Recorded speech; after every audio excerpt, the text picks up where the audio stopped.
Hey everyone, welcome to Locked On Lakers for Tuesday. Brian Kamenetsky, Andy Kamenetsky. A major injury shakes up the Western Conference. We'll tell you what it means for the Lakers next.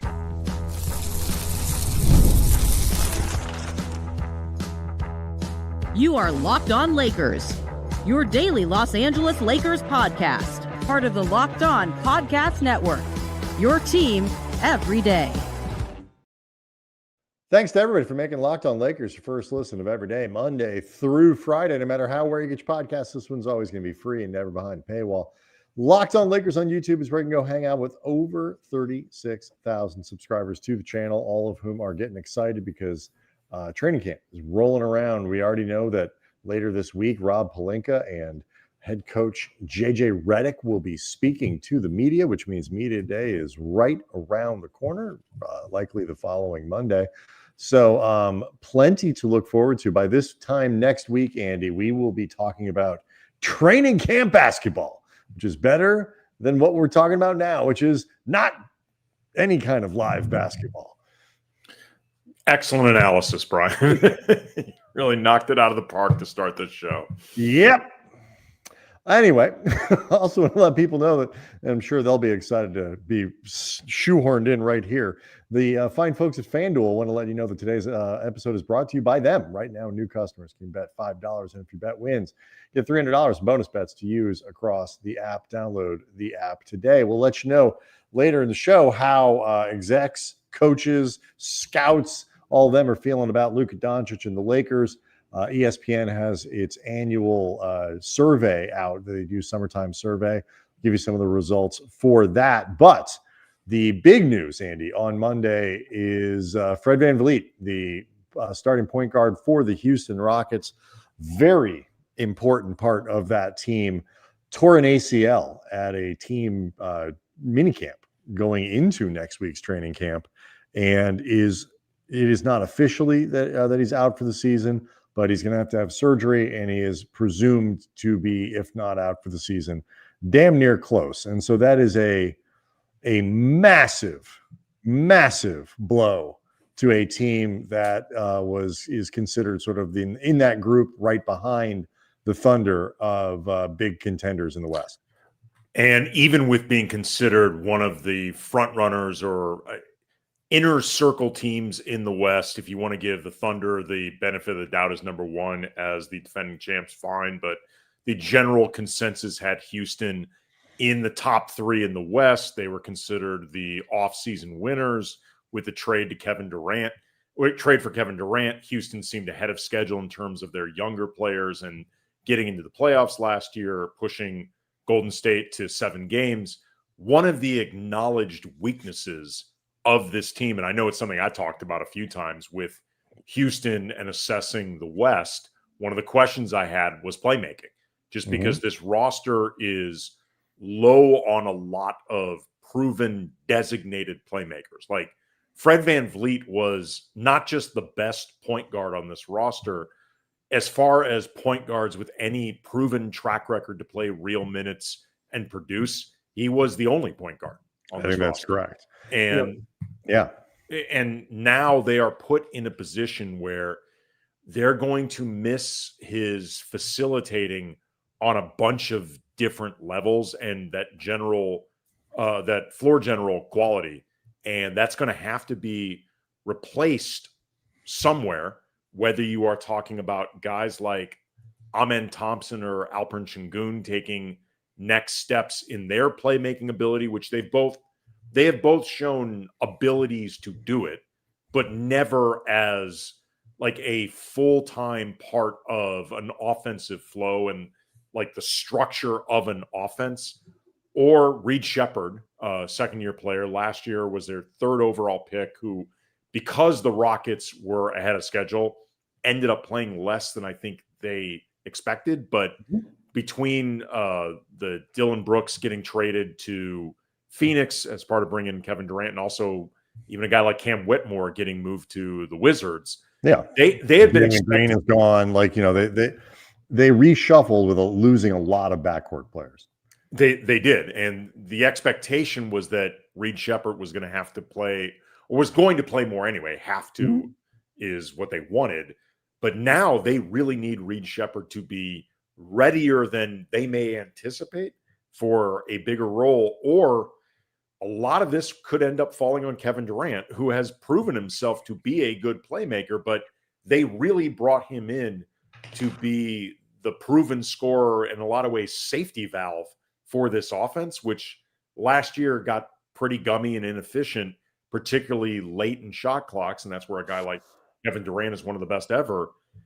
It's not that Kevin Durant can't make plays for other guys. He can, but the more you put on his plate at that age, the more you risk that attrition catching up to him. But also, it's just not what you set out to do this season. I mean, I don't disagree with any of that. And I think even more, it's like, VanVleet was just one of these guys, and he is not a hyper efficient shooter and like all of those things. He's a flawed player in that sense, but he fits in really well with what they need. He is a just really good, solid point guard in terms, when you need that. But he's also a good off-ball player, not necessarily as a spot-up shooter, but as an effective player inside of an offense. He is a guy who can do that. He is a hugely important voice in their locker room. Mm-hmm. Which when you have a mix of young players and old players, and your veteran leader is, I guess, your star now is Kevin Durant. It is important to have other voices that, quite frankly, honestly, DFS becomes a really important, I think, part of that locker room now, because that is something Dorian, we saw it with the Lakers just in half a season. He became a prominent voice. Yeah, I mean, he's an incredibly well-respected player, but he's also, when you're I don't know exactly what their rotation is going to look like, but he's slated to come off the bench, I think. Right, 6th man, 7th man, 8th man, I don't know. I mean, they had a lot of talent on that roster. It's not the same thing. Your point guard is a huge part of everything that you do. And now, in terms of playmaking, you talk about Kevin Durant. They run a lot of stuff through Alperen Şengün. They are equipped to operate sort of without VanVleet in some ways, in that sense that they have playmakers in unorthodox places. But because, like you mentioned, they don't have a lot of, there's no backup point guard that you can look at and say, well, what, that guy can pick up and, and make this work for, there isn't anybody on the roster who can do that. So you're going to kind of have to cobble things together, let Reed Shepherd learn on the job, give some minutes, I guess, to Aaron Holiday, players like that. And the other thing that makes this, I think, really tricky for Houston, and we'll get into the impact of this in the next segment, but the other thing that makes this really tricky for Houston, and somebody pointed it out in the chat as we're doing the live show on YouTube, they don't have the capacity to replace VanVleet. Not even with just like a street free agent they could sign at the minimum. They're like a little over $1 million under the first apron. So they're very restricted there. And, they can get an injury, what do they do with the injury exception or whatever it is for VanVleet, but they can't use it because they're right up on the apron. Yeah, Russell Westbrook had come up as an example of a guy they can't sign. Obviously, the intrigue of reuniting Russ and KD, plus Russ and Houston, because he did not leave the Rockets on the greatest of terms.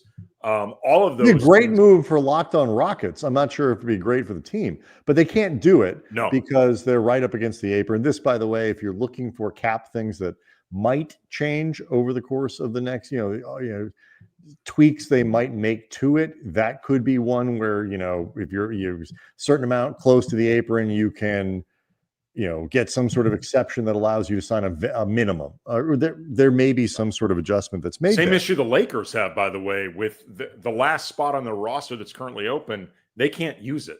Correct. So and then the other thing is about half of their roster can't be traded until December 15th. So put away your Gabe Vincent trade machine ideas. And I say this because I went through the trade machine with Gabe until Vincent Christmas. You can do it. You can take it out again later, but you can. Basically, if their most important players are the only players that they can trade in between now and then. So the Rockets are basically forced now to play with what they've got, at least until mid-December, when they can try to come up with some sort of replacement for VanVleet if they feel that is necessary. So what does this do for the Western Conference? And more specifically, what does it mean for the Lakers, Andy? Because we talked about, do they have a path? We answered a mailbag question this week. Do they have a path to a title? The answer is yes. It needs stuff like this to happen. And so as much as you don't root for it, it makes a difference. We'll break it down next. Locked on Lakers is brought to you by Monarch Money. Most people cannot name all of their financial accounts or even what they're worth, whether you're talking about 401ks, properties, investments. Strikes me as extremely irresponsible, but that's for those people. But you know what? $47. That's what you don't have to be that way anymore and leaving money on the table, because Monarch Money exists. It's an all-in-one personal finance tool that brings your entire financial life together in one clean, easy-to-use interface on your phone or on your laptop, and you can link all of your accounts in minutes. You can see clear data visuals, all without ever touching a spreadsheet. Like, as an example, my daughter just started high school. That means I'm already now thinking about college and tuition and dorms and her social life and all this stuff, and it costs a lot of money, and that gets daunting. But Monarch Money can help me streamline my spending, figure out areas where I can be more efficient, maybe not spend it all, love that one, and create a plan for the next step. Take control of your finances with Monarch Money.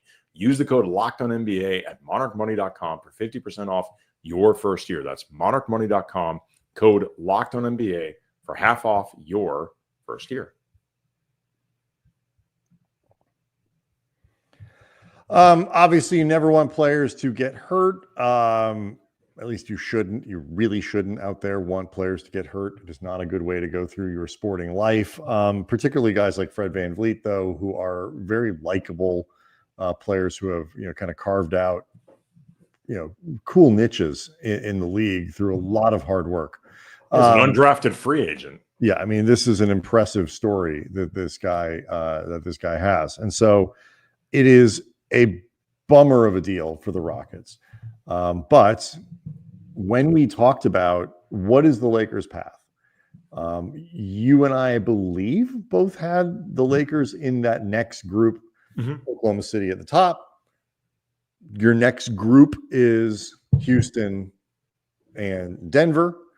And then, you get into Lakers, Minnesota, Clippers, Warriors, maybe the Spurs if they get particularly frisky. We'll see. Right. They make that leap, that sort of Oklahoma City style leap. There are 5 or 6 teams that you could argue, because basically this is what happened last year. They could all finish within 2 games of each other. And so the Lakers are in that group. Houston seems to, based on this, drop down into that group. I'm not prepared to say, they're going to miss the playoffs. They're like an 8 seed or a 7 seed or whatever. They've still got a tremendous amount of talent on that roster. But this stings. And I think this takes the Rockets and drops them into that group with the Lakers, the Timberwolves, the Clippers, whoever. And that changes the conference when you only have one uber elite team followed by Denver, whatever you want to call them, and you drop, you lose one of those teams. It makes a big difference. I think in particular creates a problem for Houston, not just because VanVleet was important on this team, but because they have a lot of new faces and moving parts. And someone like VanVleet was going to be, I think, very important for making that transition go as smooth as possible, but also gel as quickly as possible. And to your point, I don't think Houston is going to miss the playoffs altogether. They have too much talent and they have too much of a foundation, particularly with Kevin Durant in there. But I think the process of getting everybody on the same page just became that much harder Yeah. And in a Western Conference that is expected to be this tight to begin with. And Houston is now a team that will not sneak up on anybody. Like, I don't know how much they were taken lightly last year by other teams around the conference or not. I just know this year, I mean, they wouldn't have been taken lightly before the Kevin Durant trade, much less after you bring in KD. So they're going to be on everybody's radar as it is. And somebody like VanVleet was going to be really important for that transition. And again, they're not going to miss the playoffs over this, I don't suspect. No, they could still be a top 4, top 5, top 6 team easy. Right. But that by definition means a top 4, 3, whatever. I think they would have. I think they would have been second in the conference again, because I think they would have been able to put their, assuming good enough health for KD, I think they would have been able to put their foot on the gas a little bit harder than the Nuggets would be trying to. Well, so regardless, it creates openings and potential upward mobility for. I also look to the Lakers do not play the Rockets until the first meeting is that Christmas Day game, which comes after that December trade eligibility deadline, which means the Rockets may have had an opportunity by the time the Lakers face them to fortify VanVleet's absence a little more. Then the only 2 other games they play are back-to-back in March, which are after the trade deadline, meaning they will have been able to make any moves out there for them. And also presumably by March, assuming they're as good as we think they can be without VanVleet, by March, they will be that version of themselves. So the Lakers, insofar as head-to-head competition with the Rockets, I don't think gain much of a break from this. Like the ability to pounce on them early before they even have an opportunity to figure out who they are. It's going to be affecting them in the standings, though, and throughout the season. And I think the big question is, what does this mean for the Rockets as a playoff team? Because they did not advance far last year, but they acquired Kevin Durant. They got last year's experience. They made a bunch of other moves in terms of shoring up their interior. They got Capella as a backup. Like they put their roster together in a way. DFS is there now, and he'll contribute. They did good work fortifying an already good roster with players that made sense and will allow their young players to thrive. But let's say they make it through the season pretty well. You get to the playoffs and it's kind of a different deal. And even if they're able to still run up a pretty gaudy record as a regular season team, there's no guarantee that translates into the level that you need from your point guard play and stuff like that in the postseason. So it has the potential to change that. And it's going to potentially change the trade deadline. Like all of these things, there are these ripple effects that happen when you get these major injuries. And it's just too close to the season for the Rockets to do anything about it. If it had happened in some sort of off-season training in June, they could have done something about this. July, but we're a week away from training camp. There's just nothing they can do. Yeah, again, they are going to have a very difficult time doing anything for the opening couple months of the season to offset this, other than, again, internal growth and internal development. We mentioned the players that in particular need to step up in order to prevent this from really falling into Kevin Durant's lap. And again, the issue is not whether Durant is capable of doing it. It's that it's not ideal for him to have to. And so, this reflects what the Western Conference is going to be like all year. Obviously, some teams are more susceptible to, 1 injury, 2 injuries, completely changing the complexion of their team. Oklahoma City can absorb more stuff. They played huge portions of the season last year without Chet. They can absorb time without Shea. They've got a lot of dudes on that team.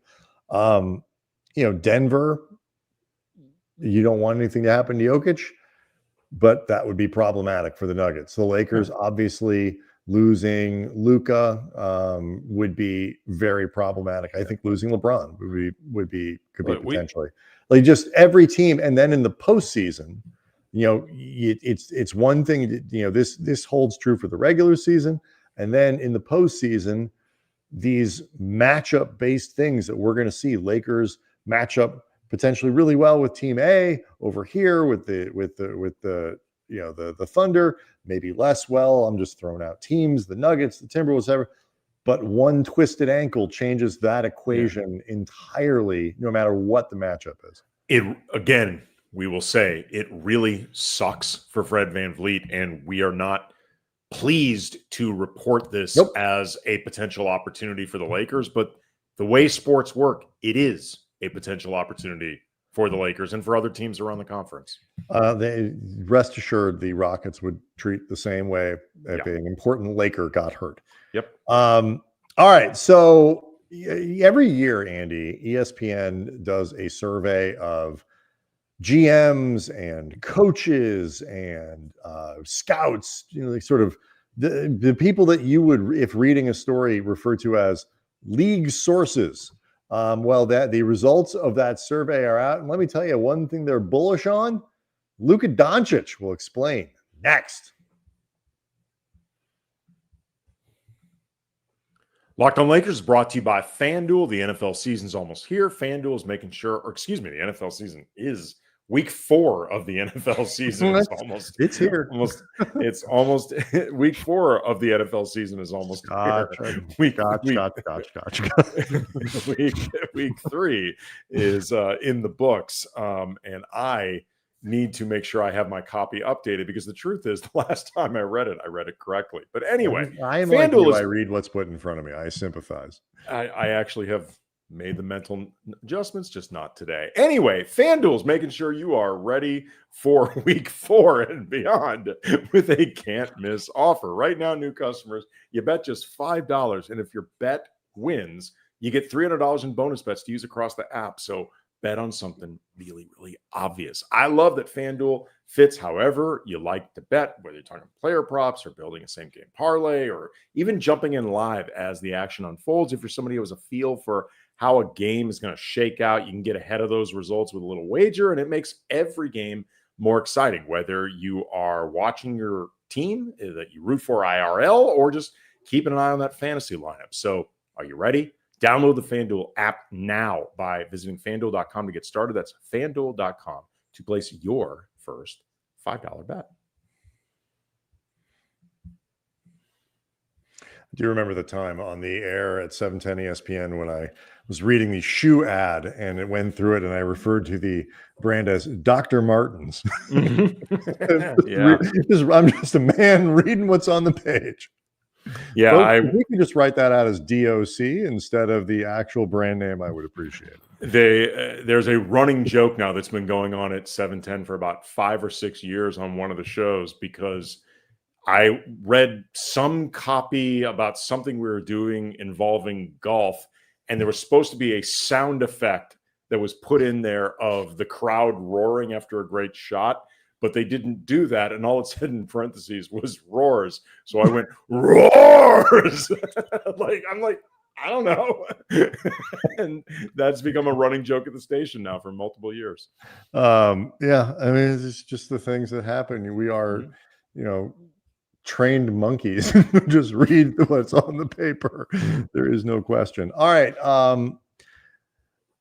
There is an enormous consensus, Andy, that Nikola Jokic is the best player in the NBA. That seems to be something everybody can kind of agree on. But who's the best player and who's going to win MVP are not necessarily the same question. And in this survey of league executives, meaning coaches, GMs, scouts, it's about 20 people that are part of this. Jokic is considered the favorite to win the MVP, but your top 3 is not going to surprise anybody. It's Jokic with 7 votes, Shea with 5, and Luka with 4. People are very bullish on what Luka is going to be doing this season. First of all, what I think goes unspoken with this, but is reality, that Luka is projected to be a top 3 MVP candidate, and 4 people predicted him to win it, is that the Lakers are expected to have a good season. Because unless Luka balls out at such a level that you have to acknowledge him as MVP, even though the Lakers are a 7 seed, he's not going to finish that high, because that's just not how this stuff works. There are a few exceptions, I know, but for the most part, your team needs to be a top 3 seed or higher in order for you to have serious MVP contention. So it seems like at minimum, a fifth of the people polled for this expect the Lakers to have a very good season. I also thought it was interesting too. There was one question: who is the best player in the league right now? And 19 out of 20 people selected Nikola Jokic, because Brian, to your point, Jokic is considered the consensus best player in the league. I think you and I both agree with that consensus. But he's awfully good. The only other player who got a vote in that was Luka. Yep. So it was 19 for Jokic, 1 for Luka. Also, too, I found this very interesting. There was another question: who will be the best player? Who will be the best player in the league in 5 years? 2030.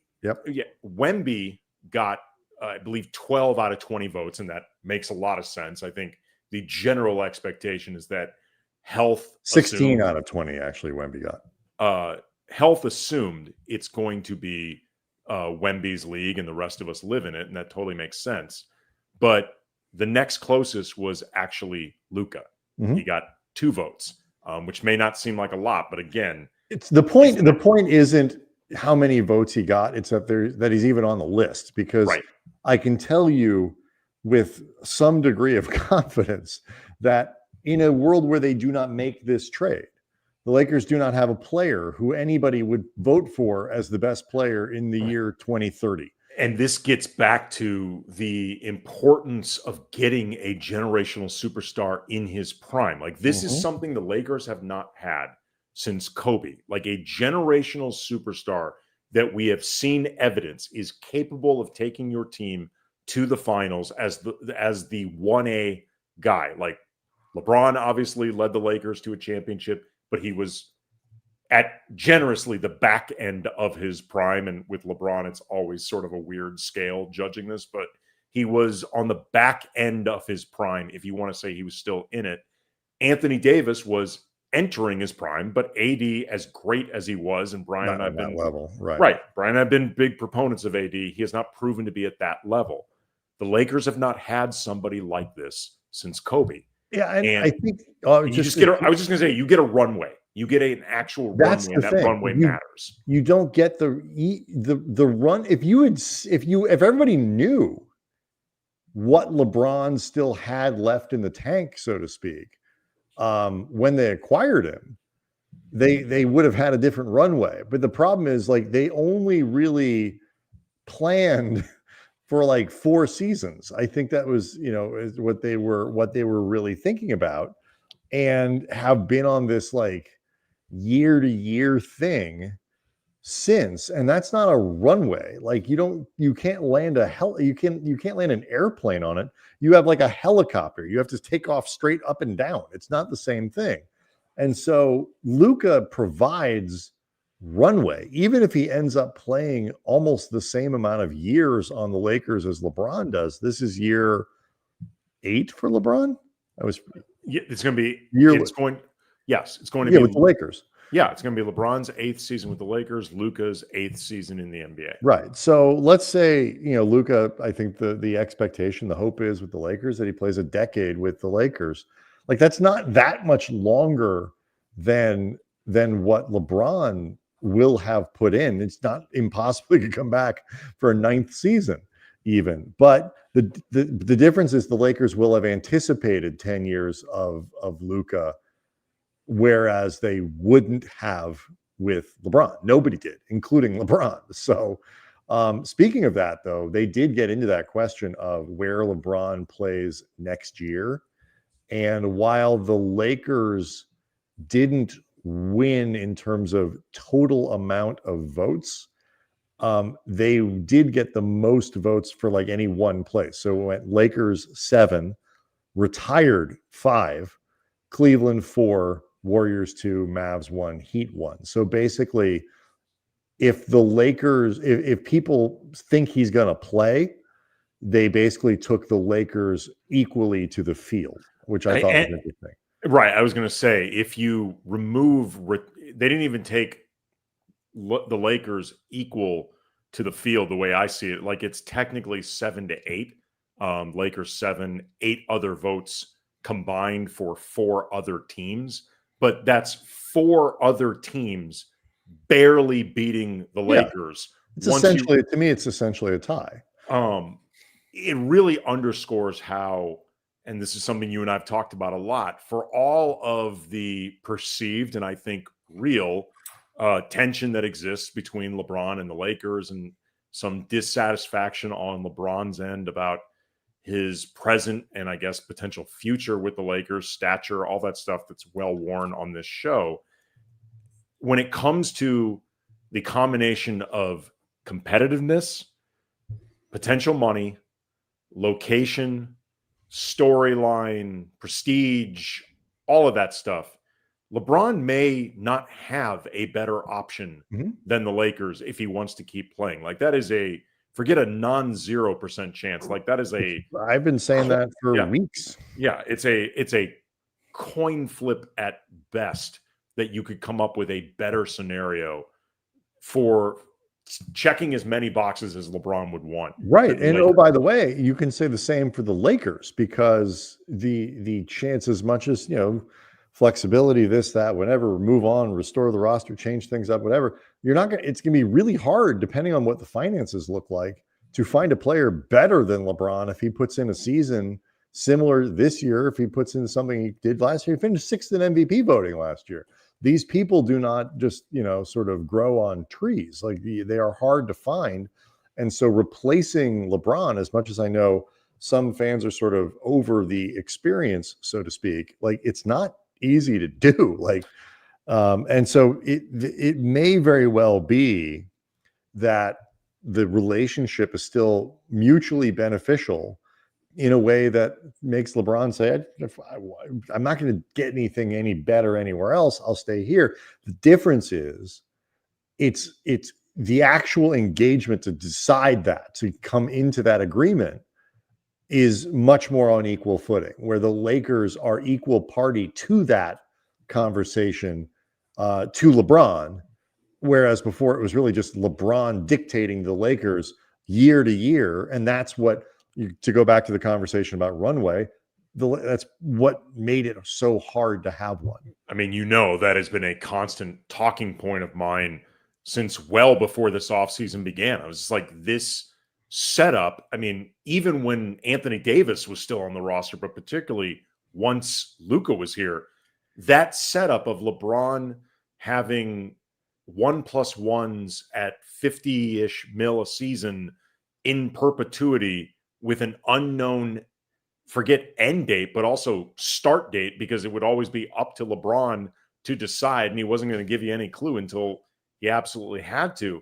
That just was not tenable for building a roster, trying to map out anything, which becomes extremely important when you've got a guy like Luka in his prime. I mean, like, look, I have reservations and concerns about if, say, next year you have a roster with Luka making 50-ish, Austin Reeves making 30-ish, and LeBron making somewhere between 40 to 50. Like, I have a lot of concerns about being able to put the proper pieces around those three with the money left over and the amount of very similar concerns you have with those three. But that aside, it doesn't change the fact that it still may be the best option for LeBron. And depending on how the Lakers played, it might be the best option for them. All right. So plenty more to unpack over the course of the week. Obviously, of course, the big event for the week for the Lakers will be Rob Pelinka and JJ Redick speaking to the media. That's Thursday. So Friday's show will bring you all of that. And then, of course, next week, training camp begins. So we are getting there. We are so very close to kicking off Lakers basketball for the 25-26 season. Locked On Lakers on YouTube. It's where you can go hang out with over 36,000 subscribers to the channel. Of course, you can get the show through Apple, iTunes podcast app thing that they have, and Spotify, anywhere you get your podcasts. We will see everyone tomorrow.